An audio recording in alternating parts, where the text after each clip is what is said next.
a couple of guys, just a lady and a guy, just a family and a guy, trying to market some decisions, right? So, now, does this come by just doing it once a day? No. Have I only done that once? How many times have I stared in the mirror at home? How many do you think? Every day. 100 times, right? Every Sunday afternoon. It really is sad, but it's true. Like, every Sunday after, like, you know, that knowing that, you know, based on everything you told me, like Corinne, right? Do you understand the idea? Does the idea make sense to you? That's a sense of secrecy, right? So again, tone is a really big deal. We talked a little bit about anchoring. We talked a little bit about knowing what your trigger point is. We'll talk about that later, but I really think that's important. Specifically, guys, when you're on the phone and you're selling that appointment, you've got that rock solid case. The guy's got an 11 or he's got an 05. They just spent $2,000 on. It's a truck. He's got another $2,000 of work to do in a couple of weeks. Probably in his best interest to move into something newer. I really want you to get that state of mind that you get, that you know with absolute certainty you can create a positive outcome. And I'll give you an example. I grew up in a hockey rink, right? To this very day, without question, when I walk into a hockey rink, I immediately flash back to when I was a kid. Like, I just smell the arena, right? It doesn't matter, I'm an old man today. I walk into an arena and I can remember being that kid, you know, carrying the bag and, you know, getting it from my dad for turning pucks over and all the stuff that happened when I was a hockey player. I don't remember playing in the big stadiums, but I remember those days in those cold rinks, you know, your toes are frozen, your nose was running. I have that immediate recall. For us, what's our set point as salespeople? When are we at our peak? When do we get that kind of, yeah, what happens? Louis? When do you reach that? Because we all have it as salespeople, right? It's the reason we're in a variable industry. We all yearn for this one word. What's the word we're looking for? Yes. Yes. And when we hear that yes, what's that? You're like, you get that little, yeah, right? We all get it, right? You had it yesterday with the lady that bought 3 cars from you in the last year and a half or 2.5 years. Like, you get that kind of tingle in your tummy, right? Like, yeah. Some people can't replicate that, right? Some people don't get that. And if you don't get that, then you cannot, under any circumstances, work in the automotive industry. Or any variable industry for that matter. Because that's what drives us to the next customer. Because when you think about it, think about this. We're always searching for what word? Yes. But you know what? Yes might equate into $500, right? Lou, a yes might mean $500.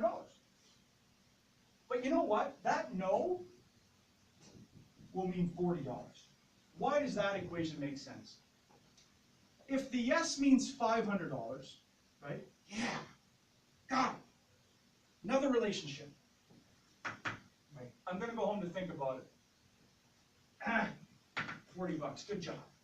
Why does that equation make sense to anybody? It'll take you 20 no's to get a yes. Right. Right. Eventually, enough no's gets me a yes. So if I look at it from that perspective, if I get enough no's in a row, eventually I'm going to get a yes. And the better I get at doing all of this, what are my chances of getting yeses more often? Well, here's my expectation, ladies and gentlemen.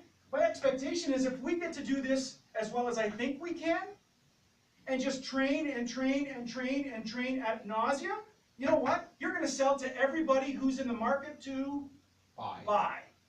Now, is everybody that you talk to on the phone and everybody that comes through the door in the market to buy? No. No, absolutely not. But what we want is every customer that's in the market to buy to be influenced and persuaded to make a positive buying decision. Right? Little mystery, but a whole bunch of certainty. All right? So find out what your anchor is. I don't really know. Only you know. But I want you to find out what it is. What is it that immediately gets you into that state? So when you're sitting across the customer, I know for me it's always sitting up. Right? So I like to sit up on the edge of the chair so that I'm up on kind of my toes. Like to sit beside customers. Kind of puts me in that little kind of comfort zone. right? So whatever it is, you need to make a note of that. What finds, so on that customer, when you pick up that phone, or you sit in front of that customer, you're in that perfect state of mind, because you know that I'm going to build massive rapport, gather a whole bunch of intelligence, and I'm going to move this customer down this line, knocking out all these internal beliefs they have about the sales process and salespeople in general and buying a car on the same day and blah, blah, blah, blah, blah, blah, blah. All right? Now, I also want you to write this down. 5 things that a presentation must have. Will be real quick because this is sort of a waste of time, but it would be a waste of time if I didn't touch on it.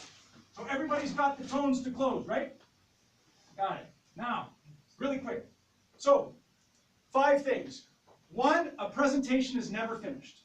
Okay? 1, never finished. Never. Never. It always evolves. And now, what I'm going to do is I'm going to get and I'm going to read. You are going to write me down your closes. I'm going to expect them once a week. I want closes. You are going to become professionals at influence and persuasion. Absolute pros. Okay, 1. 2, should be short. Your presentation should be short. I used the term, a military term before. It started with keep. Anybody remember it? Keep your powder dry. Keep your powder dry. What does that mean? Save your best for last, right? Save your best for last. Welcome, Lally, my name's Todd, and you are blah, blah, blah, blah, blah. We're going to think about the stories. We have concierge service. No, wait, we've done with everybody, blah, blah, blah, blah. No. What do we do now? I don't have anything left. So, presentation always evolves, never stops, right? You're always working at it. 2, make it short. So your initial presentation is short. All right, you want to keep your powder dry because we know we're going to hear what? We're going to hear no, because we'll talk about that in a minute. 3, don't ramble about the benefits. 3, don't ramble about the benefits early. Don't ramble. And that goes back to when we're gathering intelligence, right? What kind of car do you drive?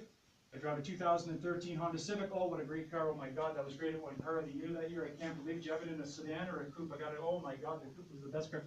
Don't ramble. Answer the question, move on. Answer the question, move on. No monologues. Answer the question, move on. Because why do we do that? We're what? Professionals. Professionals. We're pros. We got to get this intel and get moving, right? We got to get the intel and get moving. 4, we want to begin to paint pictures using metaphors and analogies. We'll have some fun with this. Paint pictures to customers using metaphors and analogies. Sorry about the, I don't know the spelling, so I just rolled my way through. Analogies. Use comparisons using metaphors and analogies. Let me ask you a question, Sharon. In real estate, would you not agree it's all about location, location, location? Yes. And in the auto industry, it's all about timing, timing. Is that a metaphor and analogy, right? Is it a metaphor using a comparison like or as, or is that a, it doesn't matter. Anyway, so I was going there for a second, way off the line there, right? So let me ask you, Tommy. And then finally, you want at 5. This is really important. You gotta follow these. Number 5 is you want to link Lally Kia and Kia in general to what? As a trustworthy company. Somebody read me the 5 we need to do. Luby, what's 1? Our presentation is never finished. Never finished. Always evolve in the presentation, right? Whether it's body language, whether it's the way I speak, how closely do I get to a lady? We know we never stand in front of a lady. We always talk to the side, how we shake hands, right? We don't squeeze too hard. We don't squeeze too weak, right? We look somebody right in the eye. We look in their right eye, right? It always evolves. Number 2, somebody. How was your presentation? Short. Keep your powder dry. What does that mean, Joe? Save your ammunition for the end. Save it for the end when you need it, because you know we're going to hear what? No. We're going to hear no. Don't think about it. 3. Anybody got it? Do not ramble. Do not ramble, right? Monologues are out. Exit stage right. Ask the question, move on. Ask the question, move on. Now, are we using different tonal patterns when we ask questions? Absolutely. Certainly we are, because that allows us to build what? Rapport. Rapport. Rapport isn't talking about your trip to Bermuda. Number 4, Lori, what is it? Begin to take pictures using metaphors and analogies. Right, right. Lori, let me ask you a question. If you bought a car from me, your daughter bought a car from me, your mother-in-law bought a car from me. Remember Jim from the golf course? He came in and bought a car from me. chances are you wouldn't be going home to think about it right now, would it? Chances are we'd be probably introducing you to Sean Hughes, my financial service manager, right?